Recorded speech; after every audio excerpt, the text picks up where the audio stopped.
रमन बार बार दरवाजे की तरफ देख रहा था। 2-3 बार तो बाहर होकर भी आ गया, लेकिन अभी तक मंजरी का कोई पता नहीं था।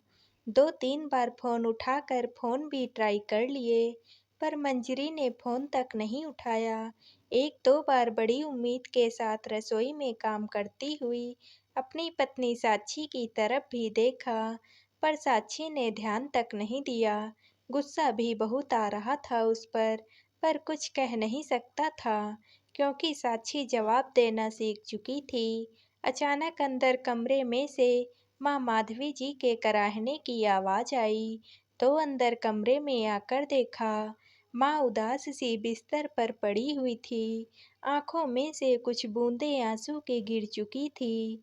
बड़ी उदासी के साथ उन्होंने रमन की तरफ देखा, फिर उन्होंने दूसरी तरफ मुँह कर लिया। देखकर रमन सिर्फ इतना ही बोला, बस माँ, मंजरी अभी थोड़ी देर में आती ही होगी, आप परेशान ना हो। आखिर वापस मोबाइल उठाकर मंजरी को फ़ोन करने लगा। इतने में मोबाइल की रिंग दरवाजे पर ही महसूस हुई। बाहर जाकर देखा तो मंजरी आ चुकी थी। उसे देखते ही रमन बोला, मंजरी, तुम आज भी लेट आई हो। माँ कब से तुम्हारा इंतजार कर रही हैं। भैया जी क्या बताएं, कितनी ही कोशिश कर लो, पर ट्रैफिक के कारण लेट हो ही जाती हूँ। अच्छा अच्छा, ठीक है, जाओ पहले माँ के पास जाओ। मंजरी अंदर कमरे में गई और दरवाज़ा हल्का सा लगा दिया। इधर रमन अभी भी गुस्से से अपनी पत्नी साक्षी को घूर रहा था, पर साक्षी निरंतर वैसे ही काम किए जा रही थी, जैसे कुछ हुआ ही ना हो। रमन लड़ने के मूड से रसोई में आया। इससे पहले कि वो कुछ कहता, साक्षी ने अपना टिफिन पैक किया और रसोई से निकलकर अपना बैग उठाया और अपने स्कूल के लिए रवाना हो गई। रमन को गुस्सा तो बहुत आ रहा था, पर कर क्या सकता था। आखिरकार उसने मंजरी के लिए चाय चढ़ाई और चाय का कप बाहर हॉल में रख कर मंजरी को आवाज़ दे दी, मंजरी अपनी चाय ले जाओ। इतने में मंजरी निकल कर बाहर आई और चाय उठाने लगी, तो रमन ने पूछा, माँ ठीक है? उसके सवाल को सुनकर मंजरी ने रमन की तरफ देखा और कहा, हाँ भैया जी, माँ जी ठीक है। सुबह से कई बार पूछ चुका हूँ, पर वो कुछ जवाब ही नहीं दे रही थी। अभी भी रमन ने सवाल किया, तो मंजरी ने जवाब दिया, वो दरअसल भैया जी, उनके कपड़े गंदे हो गए थे, इसलिए परेशान हो रही थी। शायद इसीलिए वह आपको जवाब नहीं दे रही थी। ओह, तुमने कल जाने से पहले माँ को डायपर नहीं लगाया था? लगाया था भैया जी, पर कपड़े तो गंदे हो ही जाते हैं। बस मैंने उन्हें नहला दिया है। चाय पीकर उन्हें कुछ खिला पिला देती हूँ। उन्होंने सुबह से शायद कुछ नहीं खाया और ना ही कुछ पिया है। टेबल पर सब सामान ऐसे ही रखा है। सुनकर रमन को अपनी पत्नी साक्षी पर बहुत गुस्सा आ रहा था। रमन मंजरी के सामने ही बोला, कैसी पत्नी है मेरी, कैसी औरत है, जिसे माँ की तकलीफ तक नहीं दिखती। अगर मेरी माँ की जगह उसकी माँ होती बिस्तर पर, तब भी ऐसा ही करती। कभी माँ के कमरे में जाकर झांकती तक नहीं। माँ सुबह से परेशान है, शर्म के मारे अपने बेटे को नहीं कह पा रही, तो कम से कम बहू होने के नाते वही पूछ लेती। लेकिन नहीं, पता नहीं मन में क्या लेकर बैठी है। सचमुच भैया जी, आपको पता नहीं कि भाभी जी मन में क्या लेकर बैठी हैं। मंजरी के सवाल से रमन हतप्रभ रह गया। बस इतना ही कहा, तुम माँ का ख्याल रखो। रमन वहीं बैठ गया और मंजरी अपनी चाय लेकर अंदर माधवी जी के पास चली गई। बैठे बैठे ही अतीत के गलियारों में घूमने लगा। जब साक्षी उसकी दुल्हन बनकर इस घर में आई थी, घर में माँ माधवी जी, ननंद वैष्णवी और रमन ही थे। साक्षी के आने के बाद सिर्फ 4 लोगों का छोटा सा परिवार, पर पता नहीं क्यों माधवी जी साक्षी से सीधे मुंह बात तक नहीं करती थी। वो हमेशा अपनी सास वाली टेक में ही रहती। उन्हें लगता कि कहीं उनके इकलौते बेटे को साक्षी छीन ना ले। बस इसी कारण हर चीज में मीन मेख निकालना, उसमें 10 कमियां बताना उनकी आदत थी। और इस चीज का फायदा सबसे ज्यादा वैष्णवी उठाती थी। उसे बड़ा मजा आता था अपनी माँ को भाभी के खिलाफ भड़काने में। रमन अपनी माँ के नजदीक ज्यादा था, इसलिए वो भी अपनी माँ पर ही ज्यादा विश्वास करता था। इसलिए वो भी साक्षी को 2 बातें सुना देता। एक दिन वैष्णवी को कॉलेज अपनी नीली यूनिफॉर्म में जाना था, पर वैष्णवी अपनी यूनिफॉर्म निकाल कर साक्षी को देना भूल गई। यूनिफॉर्म गंदा ही रह गया। दूसरे दिन जब वो तैयार होने के लिए तैयार होने लगी, तो यूनिफॉर्म गंदा देखकर उसने चिल्लाना शुरू कर दिया। माधवी जी ने देखा, तो वैष्णवी की गलती ना देखकर उन्होंने साक्षी को चिल्लाना शुरू कर दिया। तो साक्षी ने भी कह दिया, माँ जी, मेरी गलती ही क्या है? वैष्णवी ने मुझे ड्रेस दिया ही नहीं, तो मैं कैसे धोती? बस इसी बात को माधवी जी ने पकड़ लिया और रमन के सामने रोना धोना शुरू कर दिया। यही सम्मान रह गया तेरी पत्नी की नज़र में मेरा। आज मुझे बातें सुना रही है, कल को घर से निकाल देगी। यही सिला मिलेगा मुझे तेरी परवरिश का। रमन ने भी न आओ देखा न ताओ, सीधा एक थप्पड़ साक्षी के गाल पर जड़ दिया। साक्षी आंखों में आंसू भरकर अपने गाल सहलाती रह गई और दोनों माँ बेटी अपनी कुटिल मुस्कान के साथ अपने कमरे में चली गई। साक्षी अंदर तक टूट चुकी थी, छोड़कर सब कुछ जाना चाहती थी पर जा नहीं पाई, क्योंकि माता पिता ने ये कहकर साथ ही नहीं दिया कि ये सब तो घर गृहस्थी में लगा ही रहता है।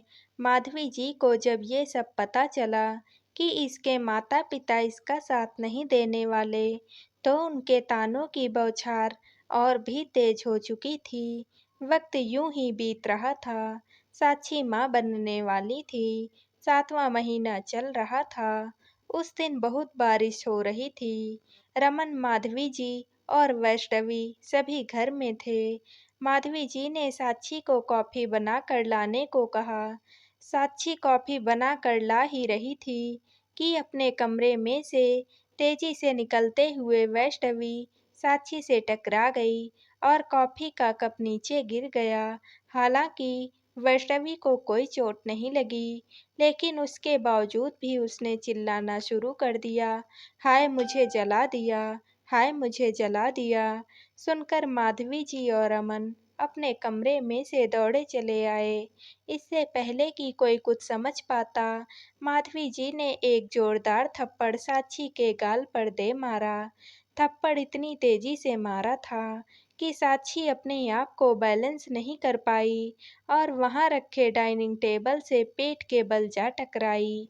टेबल से टकराने के कारण उसके पेट पर जोर की चोट लगी और दर्द के मारे छटपटाने लगी।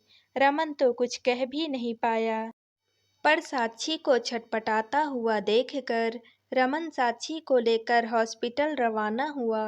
वहां पहुंचा तो पता चला कि साक्षी का मिसकैरेज हो गया। सप्ताह भर हॉस्पिटल में रहने के बाद साक्षी को हॉस्पिटल से छुट्टी तो मिल गई, पर अभी भी डॉक्टर ने उसे बेड रेस्ट के लिए कहा था। माधवी जी ने साफ कह दिया था कि हम इसकी देखभाल नहीं करेंगे, इसे इसके माँ बाप के घर छोड़ आ। पर रमन ऐसा नहीं करना चाहता था, क्योंकि अगर वो उसे उसके मायके छोड़ कर आता, तो लोगों को पता चल जाता कि साक्षी के साथ आखिर हुआ क्या था। और वो नहीं चाहता था कि लोगों को बाहर ये पता चले कि साक्षी की हालत के जिम्मेदार वो लोग हैं। इसलिए रमन ने उसके लिए एक नर्स बुलाई थी। तब मंजरी पहली बार इस घर में आई थी। मंजरी को 20 दिन के लिए साक्षी की देखभाल के लिए रखा था। रमन ने मंजरी को रखकर अपनी जिम्मेदारी की इतिश्री कर ली थी। अब मंजरी ही साक्षी को संभालती थी। पर इन 10 दिनों में मंजरी माधवी जी और वैष्णवी के स्वभाव को अच्छे से देख चुकी थी। रमन तो ऑफिस के काम में बिजी रहता। यहाँ दोनों माँ बेटी खुद ही बनाकर खा पी लेती, लेकिन साक्षी के लिए खाना बनाना उनके लिए दूभर होता था। मंजरी जब तक घर पर नहीं आती, तब तक साक्षी भूखी प्यासी बैठी रहती, लेकिन कोई पानी पूछने वाला नहीं था। मंजरी की गैर मौजूदगी में साक्षी को अगर वॉशरूम भी जाना होता, तो दीवार के सहारे जैसे तैसे सहारा लेकर धीरे धीरे वॉशरूम जाती, पर उसकी परेशानी किसी को नजर न आती। खैर धीरे धीरे साक्षी ठीक हो गई, पर सबसे पहले उसने स्कूल में नौकरी ज्वाइन कर ली। रमन, वैष्णवी और माधवी जी ने मना किया, कुछ दिनों तक उससे बात भी नहीं की, पर साक्षी ने इस बार दिल पक्का कर लिया। अब वो किसी से कुछ बोलती भी नहीं थी, सिर्फ अपने काम से मतलब रखती थी। वक्त के साथ वैष्णवी की भी शादी हो गई और वो अपने ससुराल चली गई। आज उन बातों को 4 साल हो चुके हैं। साक्षी दोबारा कंसीव ही नहीं कर पाई, तो माधवी जी रमन की दूसरी शादी करने पर उतारू हो गई। पर साक्षी कुछ नहीं कहती थी और ना ही तलाक लेने को तैयार थी। माधवी जी उसे परेशान करने में कोई कसर नहीं छोड़ रही थी। किसी तरह तो साक्षी घर से निकले, पर ऐसा नहीं हो पा रहा था। इसलिए एक दिन माधवी जी गुस्से ही गुस्से में अपनी बहन के घर रवाना हुई, तो रास्ते में एक्सीडेंट हो गया और आज वो बिस्तर पर पड़ी हैं। लोगों की तरह दोनों बहन भाई को उम्मीद थी कि साक्षी बहू का फर्ज निभाएगी और अपनी सास की सेवा में दिन रात एक कर देगी। पर साक्षी ने साफ मना कर दिया, मुझसे आपकी माँ की देखभाल नहीं होगी, या तो नर्स रख लीजिए या फिर इनकी बेटी को बुला लीजिए, क्योंकि हर थप्पड़ अपनी कीमत चुकाता है और मैं कोई देवी नहीं जो इतना कुछ होने के बावजूद भी इनकी सेवा करूं। जिस तरह से साक्षी ने घृणा की दृष्टि से माधवी जी को देखा था, रमन और वैष्णवी ही नहीं, माधवी जी की भी नजरें झुक चुकी थी। वैष्णवी ने ससुराल से यहाँ आकर रहने के लिए साफ मना कर दिया, इसलिए एक बार फिर मंजरी को बुलाया गया था। ये अलग बात है कि साक्षी घर से जाने से पहले रमन और माधवी जी का खाना भी तैयार करके जाती थी। काम सारे करती थी, बस सेवा नहीं करती थी।